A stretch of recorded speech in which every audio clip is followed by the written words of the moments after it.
So for the past few days, I've had my SIM firmly lodged inside of the Samsung Galaxy S24 FE, the so-called fan edition of Sammy's flagship smartphones. And this goes on sale in October and starts at 649 quid.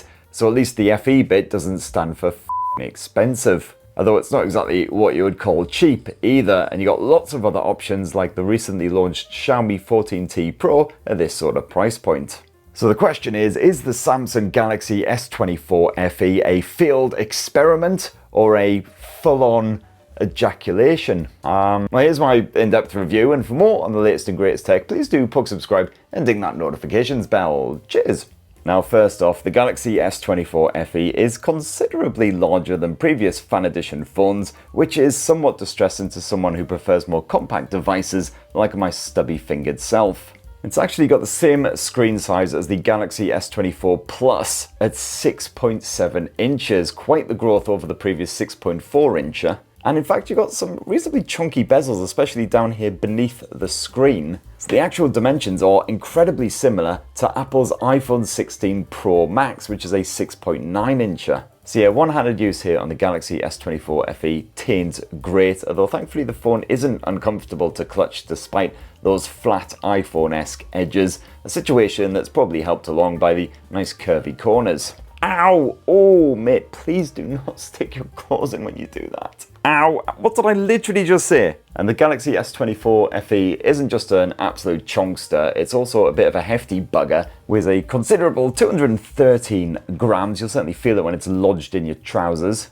This right here is the light blue model, now absolutely coated in cat hair. You could also grab the FE in mint, yellow, graphite and grey. I believe that last one is a Currys exclusive, and also possibly the most boring option of the lot, so I think Currys kind of got handed the shitty end of the stick on that one.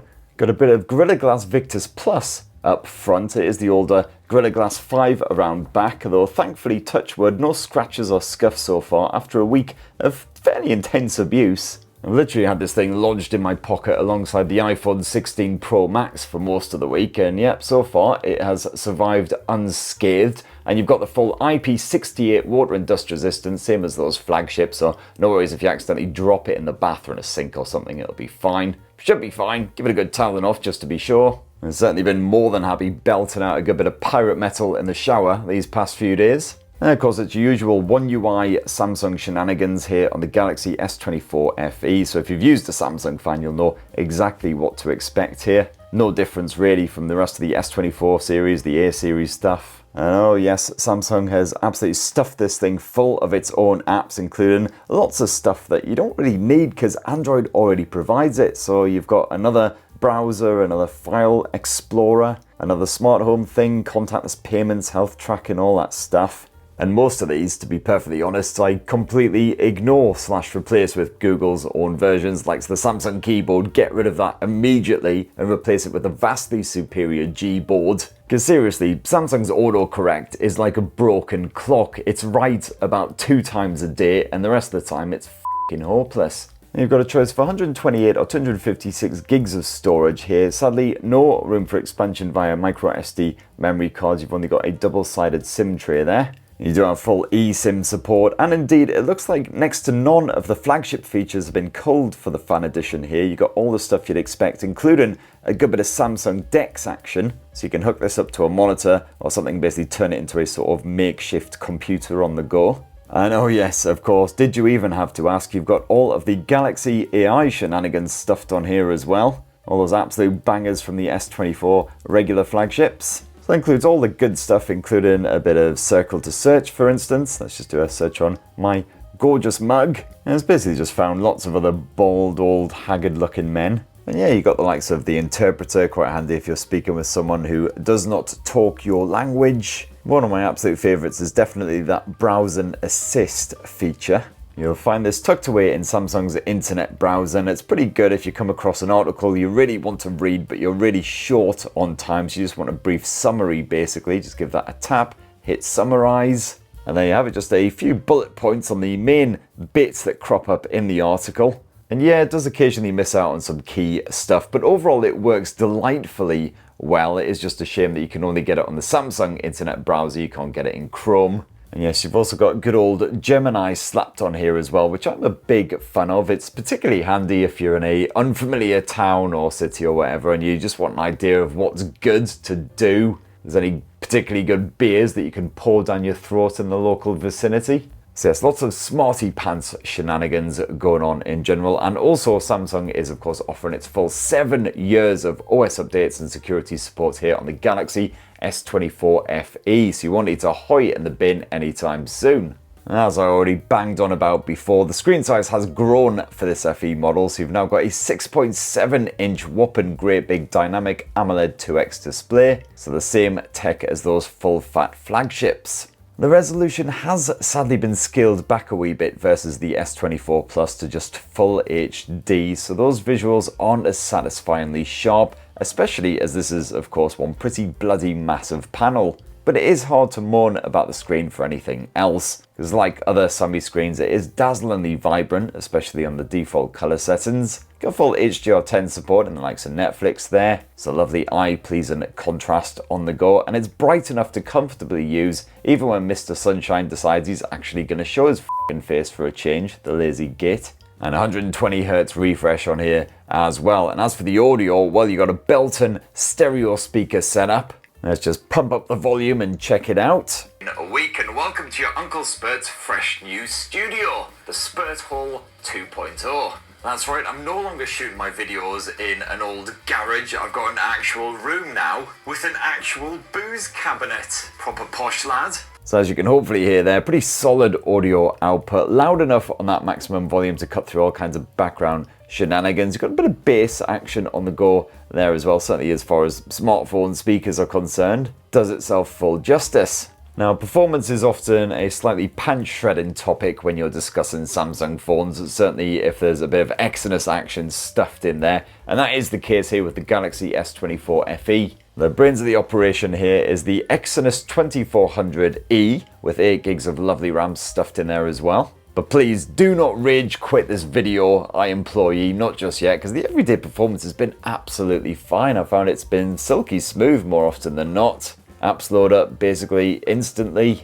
Multitasking isn't a problem, and gamers should be happy enough as well. The likes of Wuthering Waves, the most intensive Android titles out there, can be played on the highest graphics level with everything switched on, and certainly with Wuthering Waves I found the frame rate remained pretty stable even after a proper full-on hour of solid gaming. Some of the top bits of the phone did get a little bit warm to the touch while I was gaming, but Samsung has packed a slightly bigger vapor chamber into the Galaxy S24 FE, so this phone does not get any hotter, and that performance stays pretty stable over time.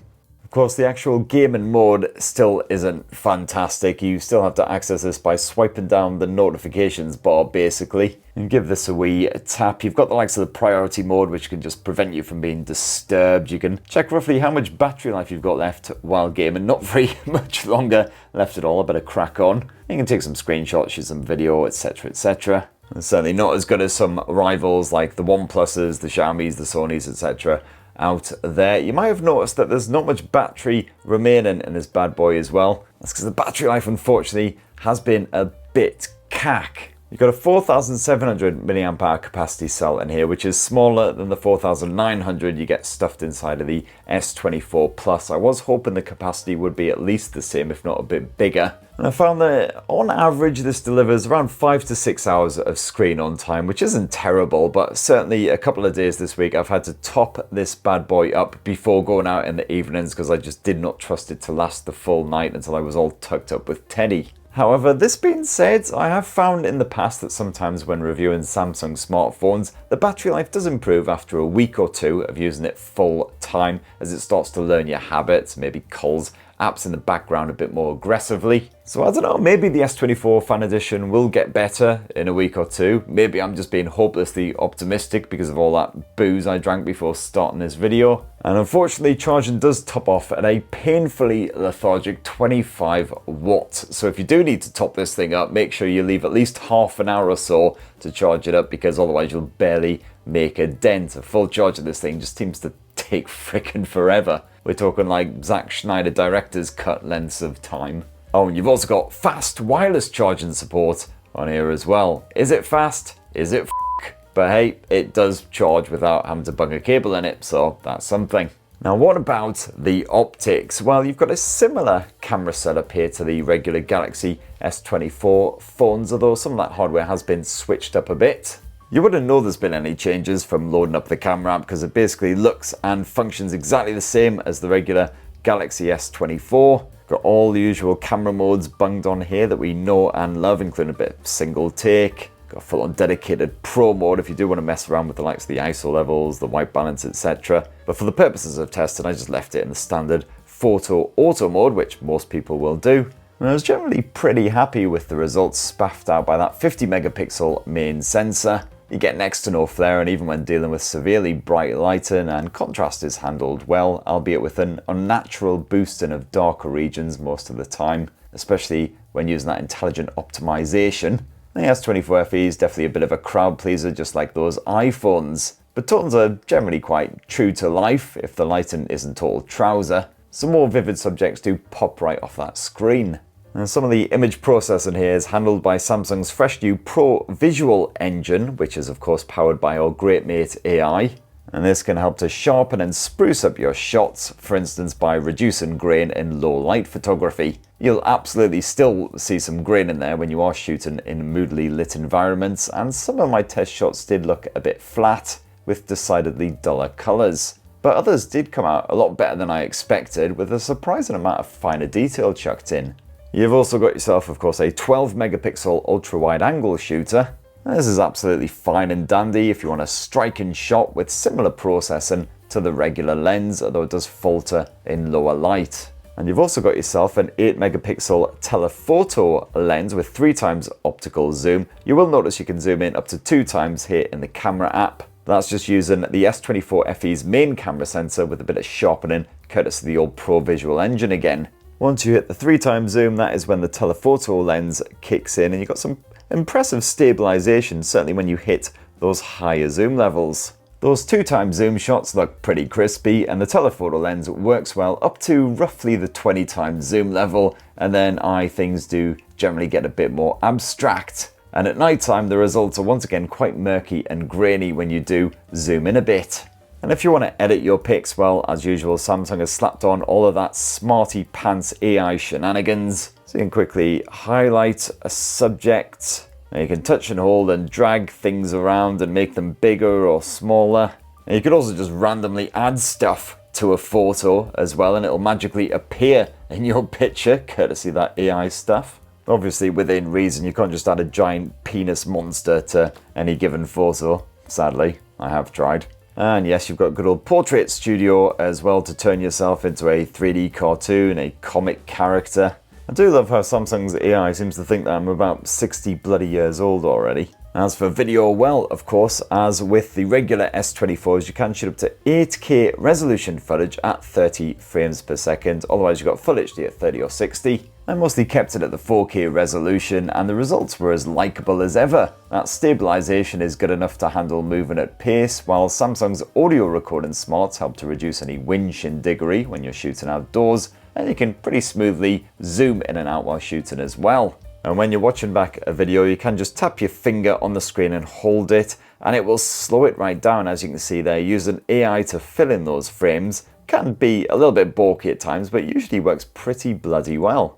And then last up, around front, you've got that 10 megapixel selfie shooter, and I'm not really a selfie fan, but this is again absolutely fine for your simple basic shareable shots. Although I certainly didn't get on with that screen flash feature after having a few shandies down the local boozer. And there you have it, my lovelies. That in a delicious wee nutshell is the fresh new Samsung Galaxy S24 FE Fan Edition. Is it worth that money?